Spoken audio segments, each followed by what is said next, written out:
Hello, আসসালামু আলাইকুম সবাইকে।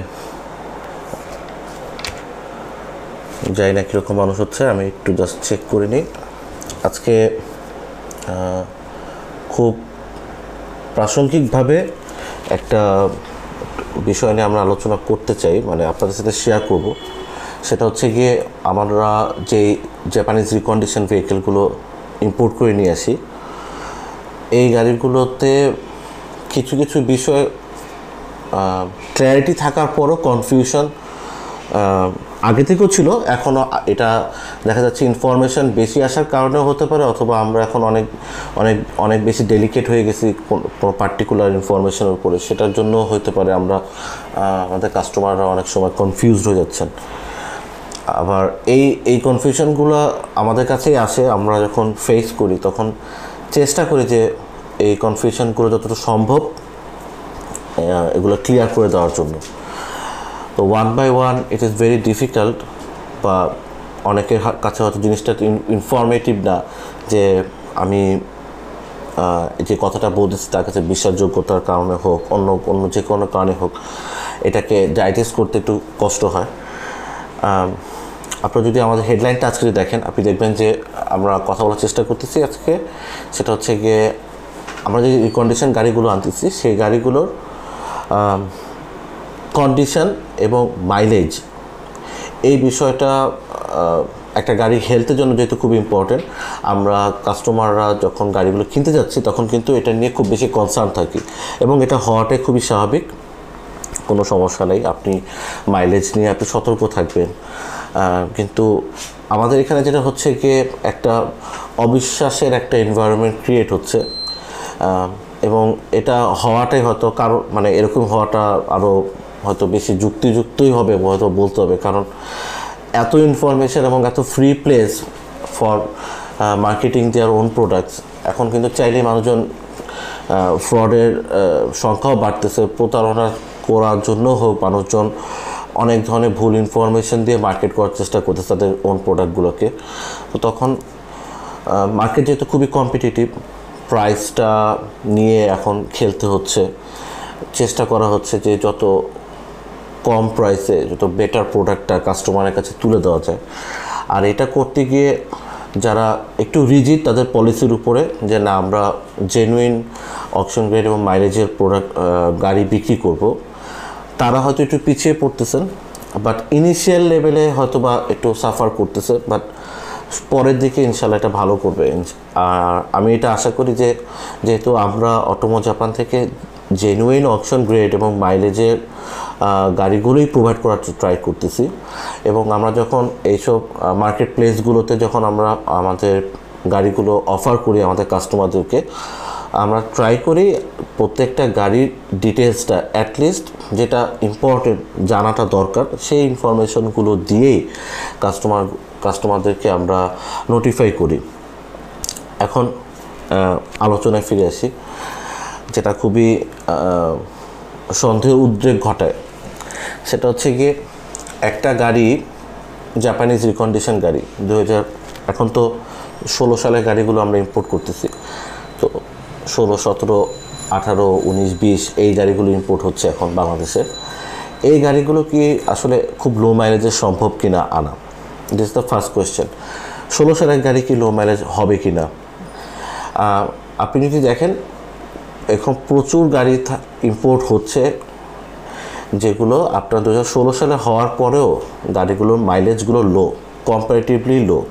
এখন আপনি একজন ক্রেতা হিসেবে আসলে আপনি কোন বেঞ্চমার্কটা এখানে সেট ডাউন করতেছেন, যে একটা 16 সালের গাড়ি আসলে কত কিলোমিটার হওয়া উচিত, সেটা এখানে ইম্পর্টেন্ট।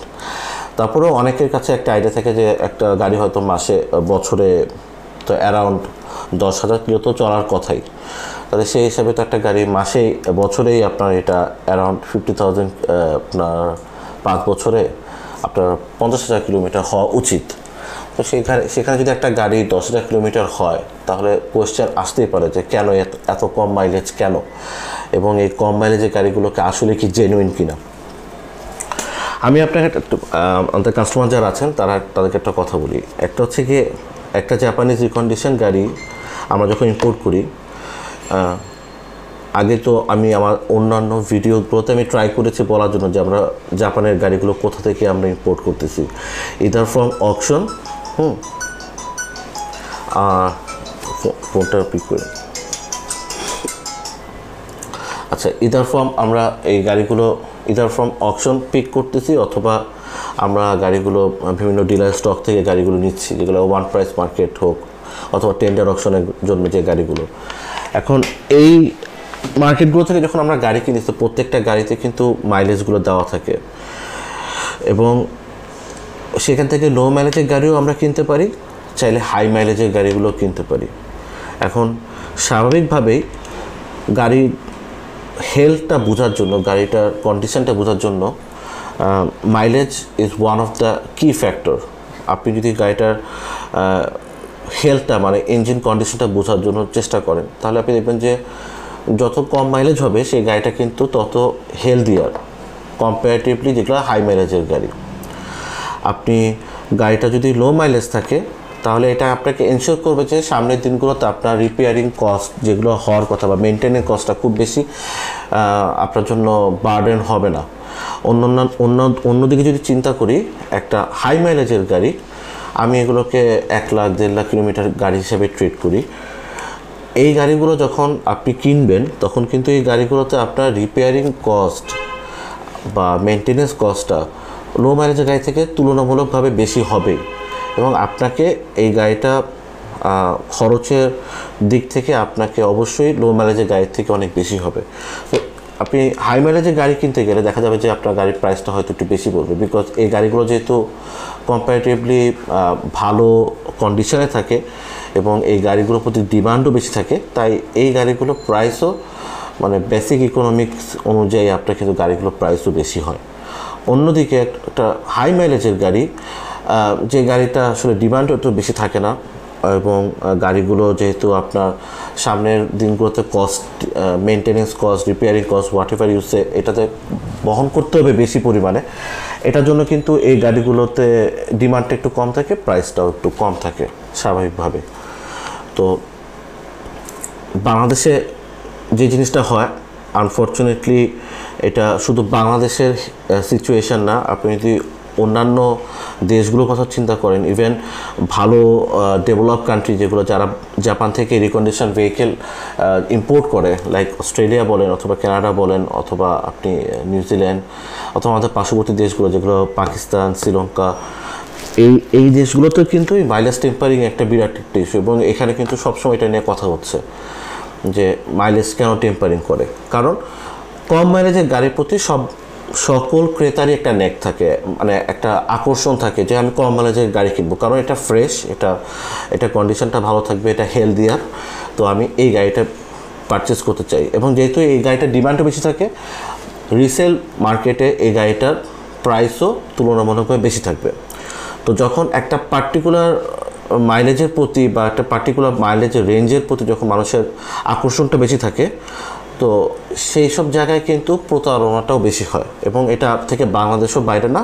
এবং এটার কারণে কিন্তু আপনি দেখবেন যে এসব গাড়িগুলোতে কিন্তু দেখবেন যে মাইলেজ টেম্পারিং হচ্ছে।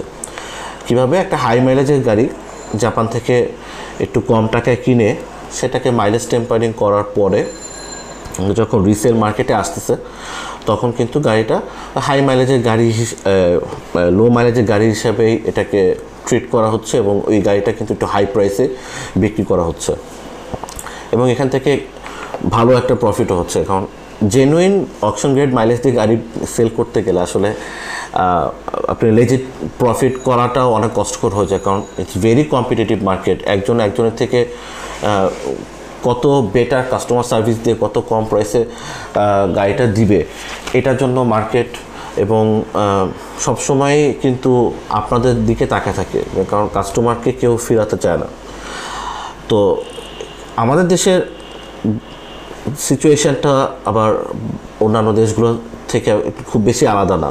আমাদের দেশেও একই জিনিস হয়, কিছু কিছু মানুষজন যারা ইম্পোর্ট করছেন এসব গাড়ি, হাই মাইলেজের গাড়িগুলো, এই গাড়িগুলোকে যখন টেম্পারিং করা হচ্ছে মাইলেজ, এই মাইলেজগুলো টেম্পারিং করে লো মাইলেজের গাড়ি হিসাবে মার্কেটে ছাড়া হচ্ছে, এবং সেগুলো বেশ ভালো দামে এবং লো মাইলেজের গাড়ি যেসব দামে বিক্রি হয় সেরকম দামে বিক্রি হচ্ছে। তো এইসব গাড়ি থেকে তখন ভালো একটা প্রফিট আর্ন করা যায়। তো এই জিনিসটা থেকে বাঁচার অনেকগুলো উপায় আছে, আমি আস্তে আস্তে সবগুলো একটু বলে দিব, কারণ এগুলো আমরা মোটামুটি আমরা যারা এইগুলো নিয়ে কয়েকদিন ধরে একটু গবেষণা করতেছেন, যারা ক্রেতা গাড়ি কিনতে যাচ্ছেন কয়েকদিন পরে, তারা কিন্তু অলরেডি এগুলো নিয়ে চিন্তাভাবনা করতেছেন, দেখতেছেন, নিউজ দেখতেছেন, অথবা কারো ফেসবুক গ্রুপগুলোতে পোস্ট দেখতেছেন, অথবা ইউটিউবে ভিডিওগুলো দেখতেছেন। তারা কিন্তু সম্পর্কে এই বিষয়গুলো সম্পর্কে তাদের গবেষণা চালায় যাচ্ছে। এখন আমার কয়েকটা বেসিক জিনিস যেগুলো আমি ফেস করি আমার প্রতিষ্ঠানের গাড়িগুলো নিয়ে, আমরা চেষ্টা করি একটু জেনুইন অপশন গ্রেড এবং মাইলেজের গাড়িগুলো নিয়েই কাস্টমারকে সার্ভিস সেল করার জন্য। তো এই গাড়িগুলো নিয়ে কাস্টমারদের কাছ থেকে আমরা কিছু ধরনের অবজারভেশনসগুলো রিসিভ করি, সেই অবজারভেশনসগুলোই আমি একটু বলার চেষ্টা করব। ফার্স্ট থিং হচ্ছে গিয়ে, আমরা যে মাইলেজটা দিচ্ছি বা অপশন গ্রেডটা অফার করতেছি কাস্টমারকে, এটা কি জেনুইন কিনা? হ্যাঁ, অটোমো জাপান থেকে যখন আপনি একটা গাড়ি পারচেজ করবেন তখন আপনি 100% অ্যাসিওর থাকতে পারবেন যে এই গাড়িটা আমরা আপনাকে যেই মাইলেজ এবং যে অপশন গ্রেডের কথা বলে বিক্রি করার কথা বলছি, আমরা আপনাকে সেম মাইলেজ এবং অপশন গ্রেডের গাড়িটাই দিচ্ছি। আমরা এখানে কোনো ধরনের মাইলেজ টেম্পারিং বা অপশন গ্রেড এটাকে ঘষা মাজা করার কাজ আমরা কখনোই করি নেই এবং সামনে ইনশাল্লাহ করব না। দ্বিতীয় হচ্ছে গিয়ে, আমরা কি বা অন্যান্য ইম্পোর্টাররা, এবং এটা কি জাপান থেকে যারা অকশনের গাড়িটা কিনে আনছেন বা ডিলারের কাছে গাড়ি কিনে আনছেন, এটা কি জাপানি অডোমিটারটা টেম্পারিং করা হয় নাকি এটা বাংলাদেশে আসা পরে টেম্পারিং করা হয়? এটার অ্যান্সারটা যদি আমি দিই, আপনি যদি দেখেন এটা জাপানেও হয় টেম্পারিং, এটা বাংলাদেশেও টেম্পারিং হতে পারে। মানে জাপানেও আপনি যে এক্সপোর্ট করতেছেন সেও এটা টেম্পারিং করতে পারে এবং এটা বাংলাদেশে এসেও টেম্পারিং হতে পারে। এখন এখানে কয়েকটা কথা খুব ইম্পর্টেন্ট, সেটা হচ্ছে গিয়ে জাপানে কি টেম্পারিং অ্যালাউ কিনা বা জাপানে টেম্পারিং কি সবাই করে কিনা? না, জাপানে যারা খুবই ট্রাস্টেড সেলার বা এক্সপোর্টার যারা বা ডিলার যারা আছে, রেপুটেড ডিলার যারা আছে, এই ডিলাররা কিন্তু কখনোই তাদের কোনো গাড়ি আপনার অডোমিটার টেম্পারিংয়ের বা মাইলেজ টেম্পারিংয়ের কাজ করেন না, এক্সেপ্ট সাম ফিউ যারা আমাদের এখানকার বা অন্যান্য দেশের ইম্পোর্টারদের কথায় তারা মাইলেজ টেম্পারিংয়ের কাজটা করে দিচ্ছেন। বাট এটা আপনি অ্যাসিওর থাকেন যে জাপানের মতো দেশে ইন্টিগ্রিটি নিয়ে কোয়েশ্চেন করা কিছু নাই। আমাদের জাপানিজ এই নেশনটার দিকে যদি আপনি তাকান, ওরা কিন্তু সততার দিক থেকে এবং পরিশ্রমের দিক থেকে এবং একনিষ্ঠতার দিক থেকে এত আগানো যে ওনারা কিন্তু এটা অলরেডি তাদের বিভিন্ন প্রজেক্টে বিভিন্ন কাজ দিয়ে প্রুফ করে ফেলছেন। এবং নট অনলি জাপান, আপনি বাইরে দেশে যখন ওরা কাজ করে তখন কিন্তু সেভাবেই ওরা এই জিনিসটাকে মেনটেন করার চেষ্টা করছে। ইন্টিগ্রিটি নিয়ে কোশ্চেন করা কিছু নাই। প্লাস জাপানে আপনি যদি অটোমিটার টেম্পারিং করা হয় কোনো গাড়িতে, এটা কিন্তু it is treated as a criminal offence. হ্যাঁ, আপনি এটাকে ওরা পানিশমেন্ট দেয়, কারণ এই কাজটা যদি হয় তাহলে কিন্তু ওদের যে ইন্টিগ্রিটি এবং ওদের যে একটা মার্কেট, এবং এটা মার্কেটটা হিউজ একটা মার্কেট, এই মার্কেটটা নষ্ট হয়ে যাবে। তো জাপান গভর্নমেন্ট কিন্তু কখনোই চায় না যে এই জায়গাটাতে আঘাত আসুক, এবং এটার জন্য কিন্তু ওরা ব্যবস্থা করে রাখছে। ওদের একটা ইন্সপেকশন হয়, যে ইন্সপেকশানে আপনার এটা সেকেন্ড অথবা আমি জানি না অ্যাকচুয়ালি এটা উচ্চারণটা কীভাবে, সেকেন্ড ইন্সপেকশন বলে, সেখানে কিন্তু এই ওডোমিটারটা আপনার চেক করা হয়, ইন্সপেক্ট করা হয়। তো এই ইন্সপেকশানটা ফিজ কিন্তু অনেক বেশি। তো এই ইন্সপেকশানে যদি কোনো ডিলার অথবা কোনো এক্সপোর্টার তারা যদি তাদের গাড়ির অডোমিটার টেম্পারিং করে, তাহলে কিন্তু তাদের লাইসেন্স ক্যান্সেল হতে পারে। তো এটার কারণে কিন্তু দেখা যায় যে সাধারণত এই কাজগুলো হয় না, এবং এখন পর্যন্ত এই ধরনের কোনো রিপোর্ট আমাদের কাছে নাই যে এরকম মাইলেজ টেম্পারিং করা হয়েছে। তো ইউজুয়ালি যেটা হয়, আপনার গাড়িগুলো যখন কোনো ব্যবহারকারী ব্যবহার করছেন তখন ইন্সপেক্ট করছেন, তো এই ইন্সপেকশানটা যখন হয়, এই ইন্সপেকশানটা যখন চলতে থাকে, আম নট শিওর, আমি যদি ভুল না করি, প্রথম গাড়িটা কিনা 2 বছরের মধ্যে একটা ইন্সপেকশন হয়, আর এরপর থেকে মনে হয় মোস্ট প্রবলি 1 বছর পর পর আপনি ইন্সপেকশন হতে থাকে। তো এই ইন্সপেকশনের সময় কিন্তু ওডোমিটারটাও আপনার ইন্সপেকশন হয়ে যায়, ওডোমিটার রিডিংটাও ওরা এটাকে ওদের সেন্ট্রাল ডাটাবেসে ওরা নিয়ে আসে। তো এই সময়ের মধ্যে যদি আপনার কোনো ধরনের ওডোমিটার টেম্পারিং করা হয় তখন সেটাও কিন্তু আপনার ক্রিমিনাল অফেন্স হিসেবে ধরা হয়। তো এই কাজগুলো করা হয় কি জন্য? কারণ ফিল্টারিং, জাপানিজ অথরিটিসরা ফিল্টারেশনটা করে রাখছে যাতে কোনো সেক্টরে কোনোভাবে যাতে ওডোমিটার টেম্পারিং করা না হয় বা করা না যায়। তো আপনি অ্যাসিওর থাকতে পারেন জাপান থেকে যখন গাড়িগুলো আসতেছে তখন এই ওডোমিটার টেম্পারিংটা হয় না। তারপরেও যদি আপনি ডিলার স্টক থেকে গাড়ি কিনেন বা কোনো ডিরেক্ট এক্সপোর্টার আপনাকে একটা গাড়ি অফার করছিল, বা আমরা যারা গাড়ি আপনাকে অফার করতেছি তারা যদি কোনো স্টকের গাড়ি আপনাকে প্রোভাইড করতেছি যেটার আসলে কোনো অপশন শিট বা কোনো কিছু নাই, এই গাড়িটারও কিন্তু একটা ইন্সপেকশন রিপোর্ট থাকে, এবং এটা বাংলাদেশে এই গাড়িগুলো ইম্পোর্ট করার সময় একটা সার্টিফিকেট হুইচ ইজ ম্যান্ডেটরি, সেটাকে আমরা জাই সার্টিফিকেট বলি। এটার সাথে সাথে একটা এক্সপোর্ট সার্টিফিকেট থাকে, সেখানে কিন্তু মাইলেজ দেওয়া থাকে। হোপ যদি ওই সার্টিফিকেটগুলো আপনার জেনুইন হয় তাহলে আপনি শিওর থাকতে পারেন যে আপনার গাড়ির মাইলেজটা ওই যেই মাইলেজটা আপনার গাড়িতে দেখাচ্ছে ওডোমিটারে সেই মাইলেজটাই আপনার সার্টিফিকেটে আছে, তার মানে আপনি শিওর থাকতে পারেন যে এই গাড়িটার মাইলেজটা জেনুইন। আচ্ছা, এরপরেও এইসব গাড়িগুলোতে দেখা যায় যে আপনার কিছু কনফিউশনস থাকে। তো এই কনফিউশনসগুলো থেকে বের হওয়ার জন্য আমাদের দেশে ম্যাক্সিমাম মানুষজন প্রেফার করে যেটা অকশন থেকে গাড়ি কেনা। যখন অকশন থেকে আমরা অকশন থেকে যখন গাড়িগুলো কিনি তখন কিন্তু প্রত্যেকটা অকশন যখন গাড়িগুলো উঠে সাথে সাথে কিন্তু এই গাড়িগুলো ইন্সপেকশনের আন্ডারে চলে যায়। ওয়ান্স এই গাড়িগুলো ইন্সপেকশন হয়ে যাচ্ছে তখন একটা ইন্সপেকশন রিপোর্টও রেডি হচ্ছে, যেটাকে আমরা অকশন ইন্সপেকশন শিট বা অকশন শিট বলে চিনি। সেখানে কিন্তু এই ওডোমিটারের যে জেনুইন যে মাইলেজটা সেটাও কিন্তু ইন্সপেক্ট করা হয় যে এটা টেম্পার করা কিনা, এবং এই ওডোমিটারের মাইলেজটাও কিন্তু ওদের একটা অ্যাসোসিয়েশন আছে, নট শিওর, এটা most probably national auction association বা সামথিং লাইক দ্যাট, এইরকম একটা অ্যাসোসিয়েশন আছে। এই অ্যাসোসিয়েশনে কিন্তু এই ডাটাবেসটা মেনটেন করে। আর আপনি ওই ডাটাবেসে এক্সেস সবার হয়তো থাকে না, ওই ডাটাবেস থেকে আপনার ডাটা চেক করার খুব একটা বেশি দরকার হয় না।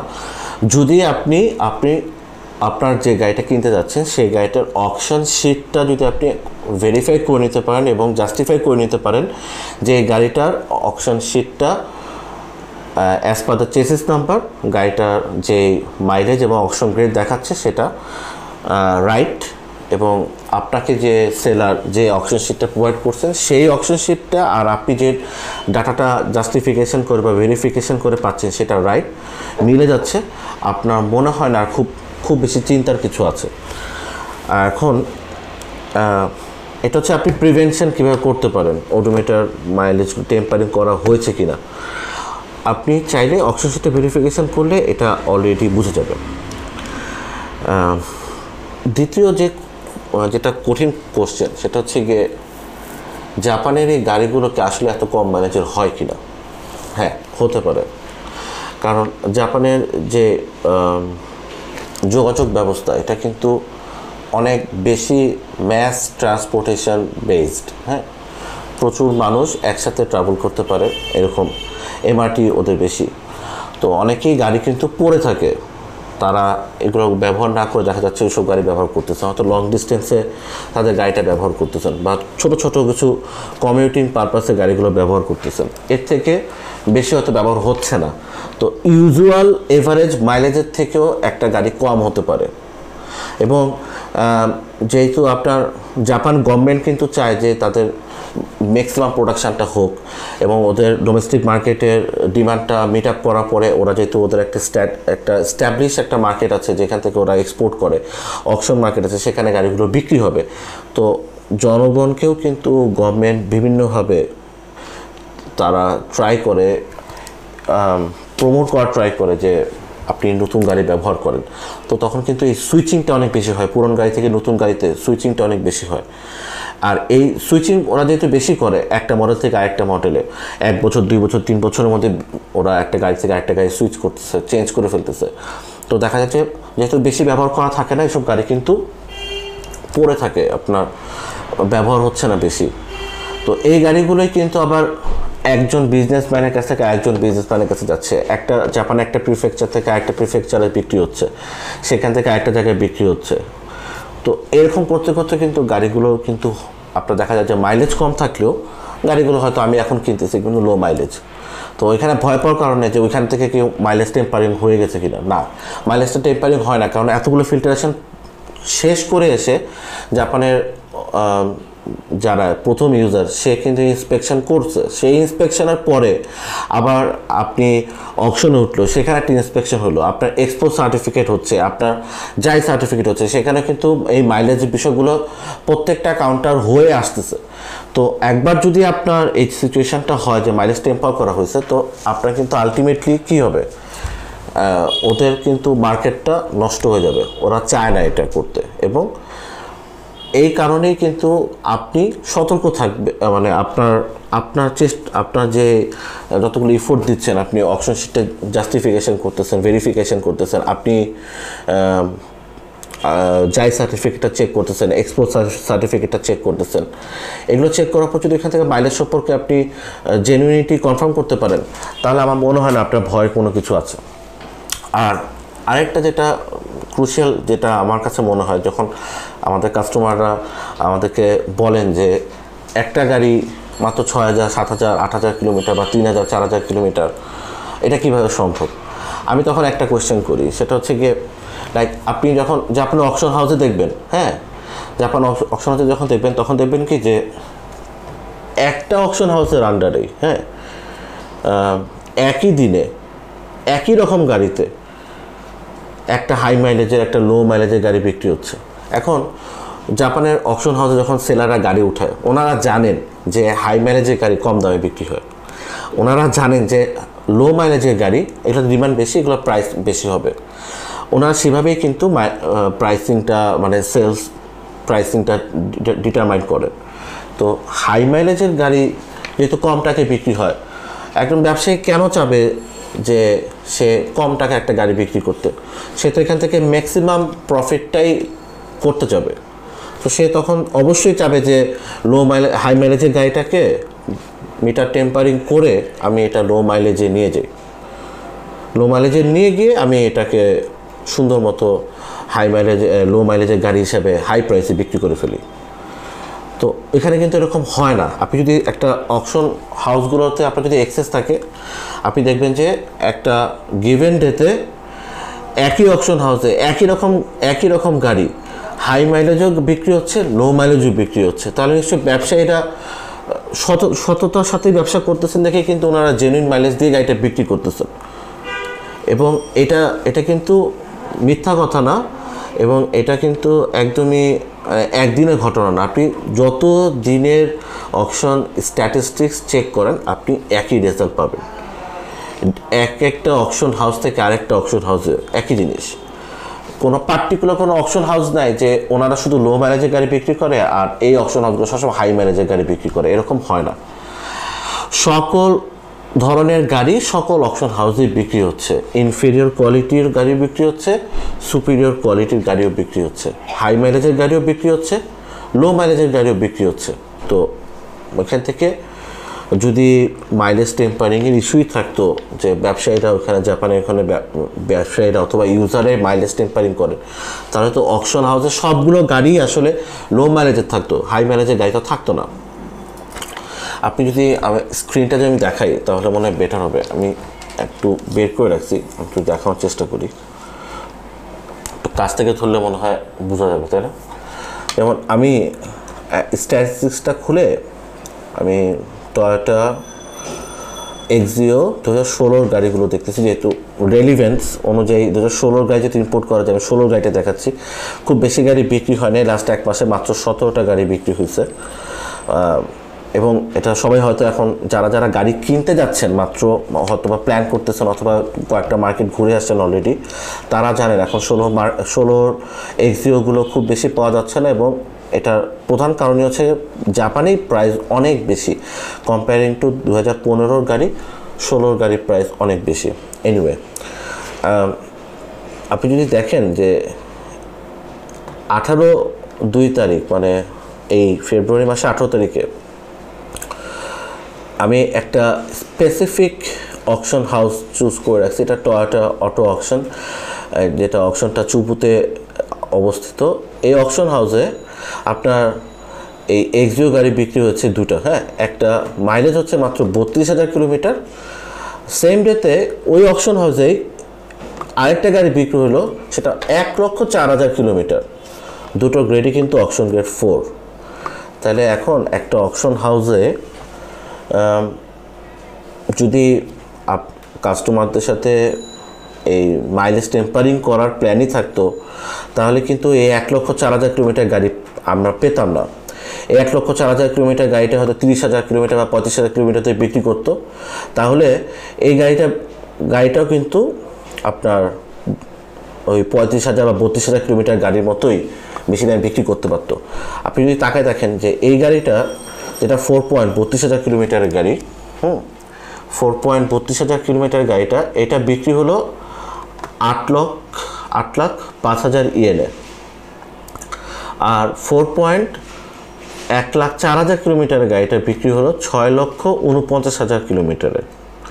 মানে condition is similar, quite similar, কিন্তু মাইলেজের ডিফারেন্সের কারণে কিন্তু দেখেন আপনি প্রায় 1.5 লাখ টাকার মতো কিন্তু গাড়িটার প্রাইস কমে গেছে।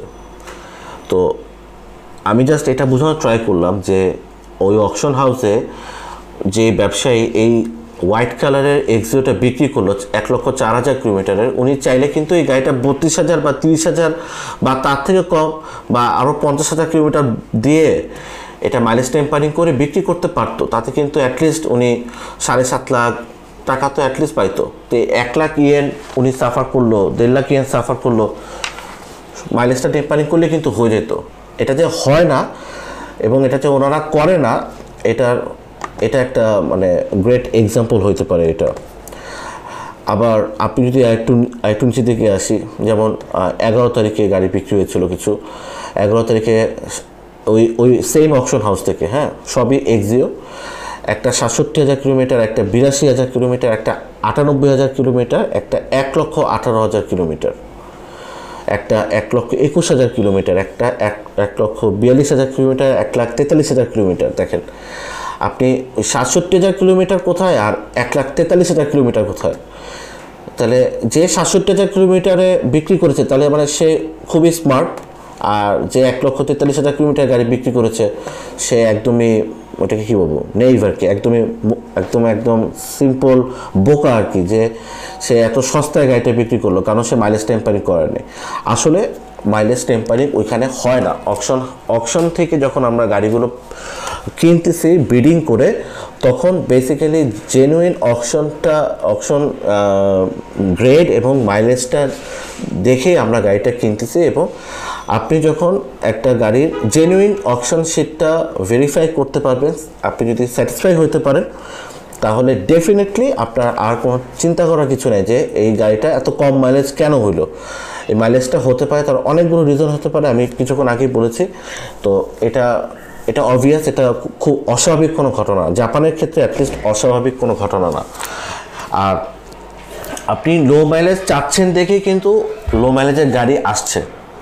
হ্যাঁ, আপনার লো মাইলেজের গাড়ি আসতেছে। আপনি হাই মাইলেজের গাড়ি যদি ডিমান্ড থাকতো, তাহলে হাই মাইলেজের গাড়ি বাংলাদেশে ঢুকতো, এটাই কিন্তু স্বাভাবিক। আমরা রিসেন্টলি একটা সিচুয়েশান আমরা ফেস করলাম, যেটা হচ্ছে কি, আপনি যদি দেখেন যে বাংলাদেশে পেঁয়াজ নিয়ে একটা ঝামেলা হলো। হ্যাঁ, আমরা ইন্ডিয়ান পেঁয়াজগুলো হুট করে প্রাইস বেড়ে গেছিলো, তারপরে কিন্তু সেই পেঁয়াজগুলো মানুষ কিন্তু অনেক বেশি টাকাতে কিনতে হয়েছিল। হোয়াট হ্যাপেন, জাস্ট 1 বছর পরে কি হলো, 1 বছর পরে কিন্তু আমাদের দেশীয় পেঁয়াজ আসলো, সে প্রাইস কমে গেল, তখন সাথে সাথে ইন্ডিয়ান পেঁয়াজও ঢুকলো। হ্যাঁ, কিন্তু মানুষজন গ্রহণ করে নাই, কারণ ডিমান্ড নাই, ওই প্রাইসটা কিন্তু পড়ে যেতে বাধ্য হয়েছে। Same goes for this market, একটা কমোডিটি মার্কেট। আপনি একটা গাড়ি কিনতেছেন, আপনার ডিমান্ড যতক্ষণ পর্যন্ত এখানে রিফ্লেক্ট করবে, এটা প্রাইস আপনার ডিমান্ডের সাথে সবসময় বাড়বে কমবে। আপনার সাপ্লাই যদি কম থাকে গাড়ির প্রাইস বাড়বে, আপনি সাপ্লাই যদি বেশি থাকে তাহলে আপনার অবশ্যই গাড়ির প্রাইসটা কমবে, ডিমান্ড যদি না থাকে। তো স্বাভাবিকভাবে আপনার এখানে আসলে অকশন হাউস থেকে গাড়ি যদি আপনি কিনেন, আপনার অকশন শিটটা যদি জাস্টিফাই করে নিতে পারেন, আমার মনে হয় না আপনার এখানে আর কোনো টেনশন করার কোনো কিছু আছে। এনিওয়ে, এখন আমি যেটা বলতে চাচ্ছি সেটা হচ্ছে গিয়ে এই লো মাইলেজের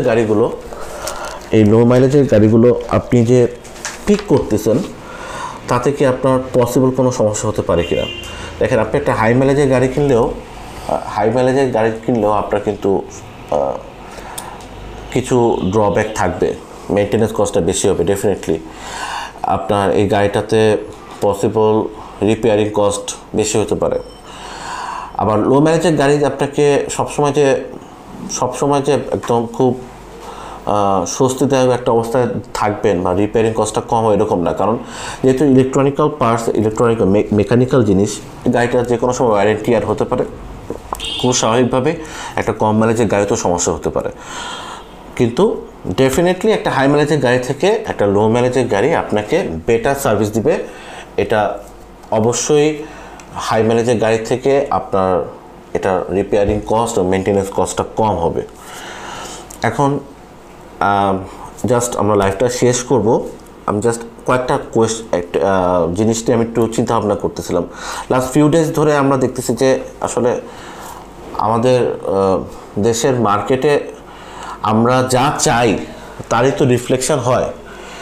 আমরা হয়তো খুব কম টাকায় গাড়ি চাচ্ছি, আমরা হয়তো খুব আনবিলিভেবল কিছু প্রাইসে গাড়ি এক্সপেক্ট করতেছি, কিন্তু আপনারা যদি ক্রেতা হিসাবে যদি চিন্তা করেন যে একটা গাড়িতে আপনার গভর্নমেন্টের ডিউটি, তারপরে গাড়িটা কেনার খরচ, ফ্রেটের খরচ, তারপরে গাড়িটা শিপমেন্ট, গাড়িটা আনার পরে সেটা রিকন্ডিশনিং কস্ট, তারপরে একটা প্রতিষ্ঠান চালানোর খরচ, এই সব কিছু যোগ করার পরে আপনি যখন একটা গাড়ির প্রাইসিং আসে,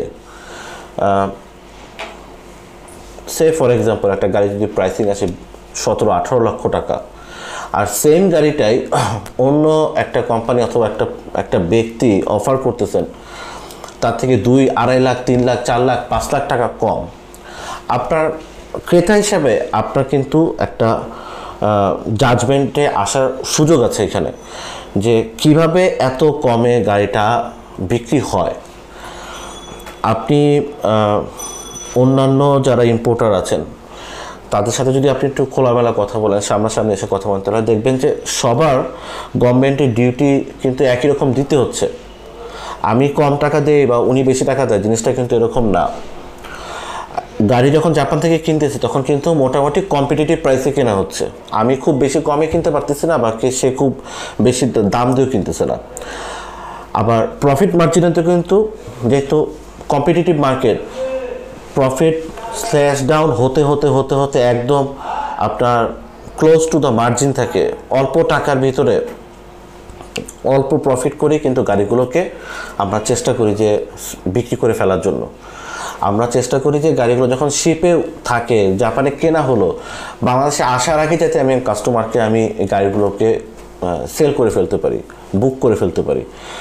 তো এই প্রতিযোগিতায় কিন্তু চেষ্টা থাকে কাস্টমারকে বেটার সার্ভিস দেওয়ার জন্য, এবং এটাতে আপনারাই উপকৃত হন। কিন্তু ক্রেতা হিসাবে আপনি যখন শুধু সস্তা গাড়ি খুঁজেন, আপনি যখন শুধু চিন্তা করেন যে 1 থেকে 2 লাখ টাকা কমে আপনি একটা গাড়ি কিনবেন, তখন আপনার ঠকে যাওয়ার সম্ভাবনা সবচেয়ে বেশি। কারণ আপনি যতই চিন্তা করেন যে আপনি একটা খুবই আনবিলিভেবল ডিসকাউন্ট আপনি পেয়ে গেছেন এবং আপনি খুব সুইট একটা ডিল আপনি পেয়ে গেছেন। আপনাকে মাথায় রাখতে হবে আপনি যত সুইটার একটা ডিল আপনি পাবেন সেরকম একটি স্ট্রঙ্গার পেইনের জন্য আপনাকে রেডি থাকতে হবে। কারণ আপনি যত মধু ভাবতেছেন ওই মধুটা তত মধু মিষ্টি হবে না, তার থেকে অনেক বেশি বিটার হতে পারে আপনার জন্য। তাই এভারেজ যে মার্কেট প্রাইসটা, আপনি সেই মার্কেট প্রাইসটা সম্পর্কে আইডিয়া রাখেন, মার্কেটে দেখেন। Facebook is not the benchmark, বিক্রয়.com ইজ নট দ্য বেঞ্চমার্ক যেখান থেকে আপনি প্রাইসের আইডিয়া পাইতে পারেন। কারণ উইদিন দ্য টাইম ফ্রেম গাড়ির প্রাইস উঠে যাচ্ছে জাপানে অনেক বেশি, আবার পড়ে যাচ্ছে। সো ইট ইজ বেটার আপনি কয়েকজনের সাথে কথা বলেন, আপনি আপনার বাজেট নিয়ে আসেন, কথা বলেন, দেন আপনি আপনার বাজেট অনুযায়ী যেটা আপনার বাজেটে বেস্ট কার পসিবল সেই গাড়িটাই আপনি পিক করে নেন। আমার কাছ থেকে নেন অথবা অন্য কারোর কাছ থেকে নেন, বাট আপনি ঠকে যান না। কারণ আপনি যেই টাকা দিয়ে গাড়িটা কিনতে চাচ্ছেন অ্যাটলিস্ট আপনি সেই মানের গাড়িটা আপনি পাচ্ছেন কিনা সেটা কনফার্ম করেন। আপনাকে কেউ ওই 15 লক্ষ টাকা দিয়ে 17 লক্ষ 18 লক্ষ টাকার একটা গাড়ি আপনাকে কেউ দিবে না, দিতে পারবে না। আর যারা এটা করার চেষ্টা করতেছে তারা নিজেরাও জানে যে তাদের নিজেদের কাছে কোনো গাড়ি নাই। ফেসবুকে এরকম প্রচুর পোস্ট আছে, আমরা প্রতিদিন আমাদের অনেক পিয়ার ইম্পোর্টার ভাইয়েরা আছেন, ফ্রেন্ডসরা আছে যাদের সাথে আমাদের রেগুলার কথাবার্তা হয়। আপনি ওনাদের সাথে কথা বললেও দেখবেন একই সিচুয়েশান, একজনের গাড়ি আরেকজন বিক্রি করে ফেলতেছেন, তার কাছে যে গাড়ি নাই সেই গাড়িটা উনি দিয়ে দিচ্ছেন ফেসবুকে। তাদের কাছে জেনুইন অথেন্টিক কোনো ইনফরমেশন নাই, আপনি ডকুমেন্ট চাইলে ডকুমেন্ট দিতে পারবে না, আপনি তাদের কোনো অফিস অ্যাড্রেস, পার্মানেন্ট কোনো অফিস অ্যাড্রেস নাই, এক জায়গা থেকে এক জায়গায় ঘুরতেছে। তারা ফোনে রেসপন্ড করে না, হোয়াটসঅ্যাপে রেসপন্ড করে না, ফেসবুকে কমেন্ট বক্স বন্ধ করা আছে, ফেসবুকে রিভিউ বন্ধ করা আছে। আপনি চাইলেই রিভিউ করতে পারবেন, দেখতে পারবেন না, কমেন্ট করতে পারতেছেন না, কথা বলতে পারতেছেন না। কিন্তু আপনি তাকে না দেখে একটা টাকা দিয়ে দিচ্ছেন, তার হাতে বুকিং দিয়ে দিচ্ছেন, গাড়িটা পাচ্ছেন না। সস্তায় কখনো জিনিস ভালো পাওয়া যায় না। আপনি কম টাকায় গাড়ি কিনতে চান, ইটস ফেয়ার এনাফ, আপনি কম টাকায় গাড়ি কিনতে পারবেন, কিন্তু আপনাকে এটা বুঝে নিতে হবে যে কম টাকায় আপনি ওই টাকার ইকুয়াল মানের একটা গাড়ি কিনতেছেন। আপনি প্রতারিত হওয়ার আগে সচেতন হন এবং চেষ্টা করেন যে আপনি যাতে একটা ওর্দি গাড়ি কিনতে পারেন। আমার মনে হয় আজকে এই পর্যন্তই ইনফরমেশনগুলো দেওয়া ছিল। আমি চেষ্টা করি কিছু কিছু ইনফরমেশনে একটু কালেক্টিভ ওয়েতে আপনাদের কাছে আসার জন্য। আপনার যদি আর কোনো ধরনের কোয়েশ্চেন্স থাকে আপনারা চাইলে আমাদের সাথে ডিরেক্ট ফোনে অথবা কমেন্টে আমাদেরকে দিতে পারেন। আপনাদের সাথে শেয়ার করতে পারলে আমাদেরও ভালো লাগবে। Thank you. আসসালামু আলাইকুম।